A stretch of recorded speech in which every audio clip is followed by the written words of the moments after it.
دوستو 2015 CLC 1445 محکمہ مال میں غلط اندراج خواہ نیا ہو یا پرانا ہو، اس کی درستگی کا اختیار ریونیو اتھارٹی کو ہے، اور ریونیو اتھارٹی جو ہے وہی سب سے زیادہ بیڑا غرق کیا ہوا ہے ہمارے ملک کا، کہ یہ جو پٹواری، تحصیلدار، ADC، کمشنر کے بعد جناب ممبر بورڈ آف ریونیو، اتنا لیزی نظام ہے ان کا، کیونکہ ان کے پاس ایڈمنسٹریٹو جابس ہوتی ہیں، یہ انتہائی بیزی ہوتے ہیں اور یہ اتنا لٹک جاتا ہے کام۔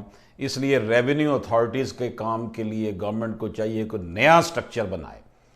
کمپیوٹرائز کام جو کیا بھی گیا ہے اس کے باوجود بھی وہی صورتحال ہے کہ پٹواری جو ہے لوگوں کا گوشت کھا رہے ہیں۔ تو جناب محکمہ مال میں غلط اندراج خواہ نیا ہو یا پرانا ہو، کریکشن جو ہے وہ ریونیو اتھارٹی کی وجہ سے ہی ہوگی، وہی کرے گی، دیٹ اتھارٹی از رسپانسیبل۔ اسے 2015 CLC 1445 میں نریٹ کیا گیا ہے۔ اجازت دیجیے، اللہ حافظ۔